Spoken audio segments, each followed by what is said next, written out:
போக்குவரத்து இரைச்சலும் நெரிசலும் மிகுந்த சென்னை புரசைவாக்கம் நெடுஞ்சாலையில் கம்பீரமான கோபுரத்துடன் அழகிய பிரகாரங்களுடன் அமைந்திருக்கிறது ஸ்ரீ கங்காதீஸ்வரர் கோவில்.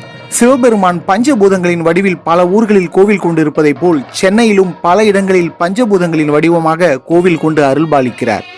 இவற்றை சென்னை பஞ்சபூத தலங்கள் என்கிறோம். இதில் புரசைவாக்கத்தில் அமைந்துள்ள கங்காதீஸ்வரர் கோவில் நீர்த்தலமாக அமைந்துள்ளது. இக்கோவில் காசிக்கு இணையான கோவில் என போற்றப்படுகிறது. ஏனெனில் இங்குள்ள கங்கா தீர்த்தம் சகல விதமான பாவங்களையும் போக்கக்கூடியது என சொல்லப்படுகிறது. இத்தல இறைவனை வழிபட்டால் பாவங்கள் நீங்கி சுகமான வாழ்வு அமையும் என்பது நம்பிக்கையாகும். மூலவர் கங்காதீஸ்வரர், தாயார் பங்கஜாம்பாள், உற்சவர்கள் நடராஜர் மற்றும் சிவகாமி, தல விருட்சம் புரசு. இக்கோவிலின் தீர்த்தம் கங்கா தீர்த்தம்.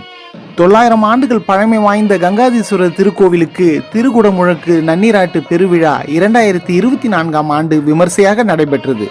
முழு வீடியோ நம்ம லேண்ட்மார்க் சேனல்ல இருக்கு. லிங்க் டிஸ்கிரிப்ஷன்ல கொடுத்திருக்கிறேன். கண்டிப்பா பாருங்கள். லைக், ஷேர், சப்ஸ்கிரைப் பண்ணுங்க.